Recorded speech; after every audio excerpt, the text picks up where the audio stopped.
Welcome back to easy learning. आज हमारा topic है in mathematics estimate the number.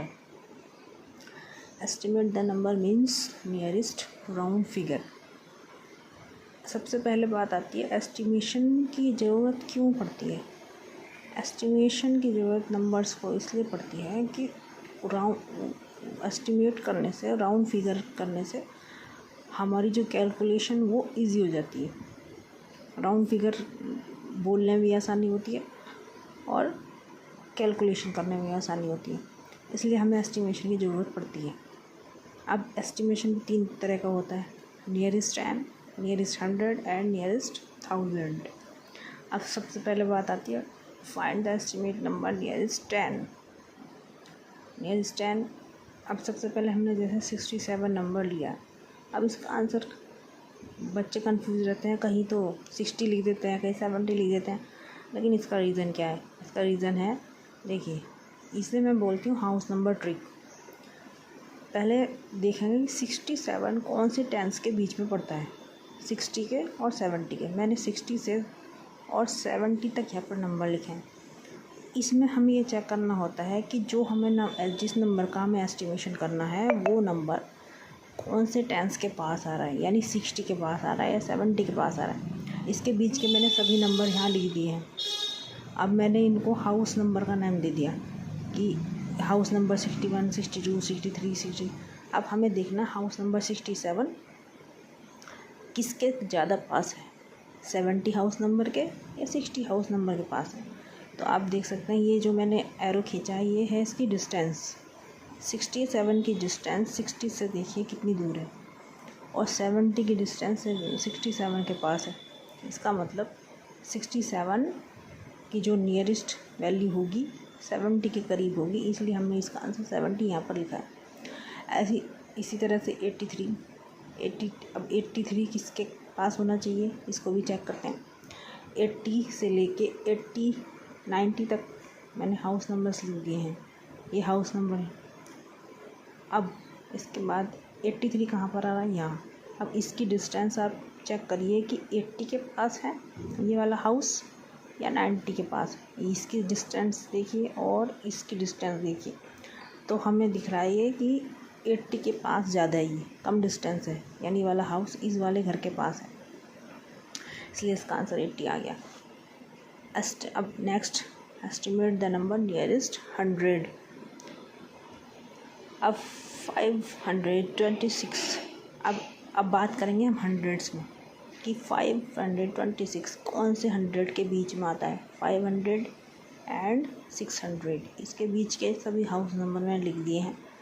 अब देखिए 526 किसके बीच में आएगा, 20 और 30 के बीच में, यानी 500 से इसकी दूरी ये है और 600 से इसकी दूरी यहाँ तक है। तो कौन सी लॉन्ग डिस्टेंस है, यानी पास डिस्टेंस जो होती है वही उसका आंसर होता है। तो ये वाला नंबर, हाउस नंबर इस 500 डिजिट के पास है, इसका मीन ये इसका आंसर होगा। 600 के पास ये नहीं होगा। सेम इसी तरह 373 कौन से 100 के पास होगा, चेक करते हैं। 300 से लेके मैंने 400 तक यहाँ पर काउंटिंग लिखी है और ये हाउस नंबर बन गए। अब 370 यहाँ है, ये नंबर 60 से 70 के बीच होगा।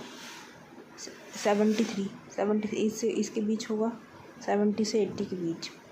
अब इसकी डिस्टेंस 400 से यहाँ है और 300 से इतनी दूर है, तो कौन सा 100 लेना चाहिए हमें, 400। Estimate the number nearest 1000। Sorry for this over writing. अब आते हैं 1500। अब आते हैं 1000 की बात।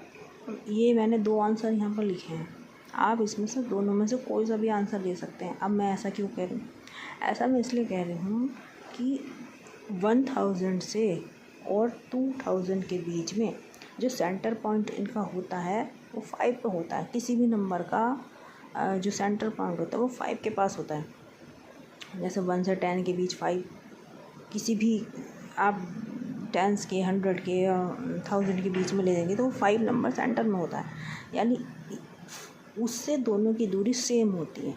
जब भी कोई हम 5 का नंबर करते हैं, चाहे वो 100 में हो या टेंस में हो, तो उसको हम दोनों तरफ से बराबर डिस्टेंस पे होता है, ये इधर भी। तो चाहे हम इसको एस्टिमेट करके यहाँ ले आए या एस्टिमेट करके यहाँ ले आए, दोनों आंसर सही हो सकते हैं।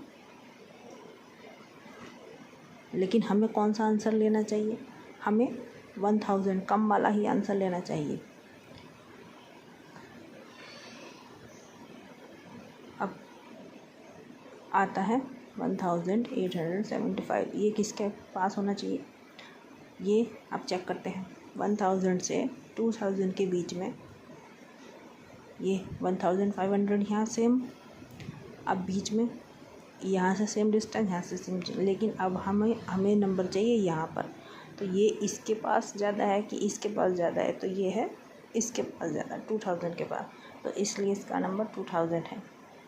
अगर आपको मेरी ये वीडियो पसंद आई है या थोड़ी सी भी ट्रिक पसंद आई है या थोड़ा सा भी समझ में आया है तो प्लीज़ सब्सक्राइब करें, और ऐसी ट्रिक्स के लिए फॉलो करें और सब्सक्राइब करें, शेयर करें। Thank you for watching.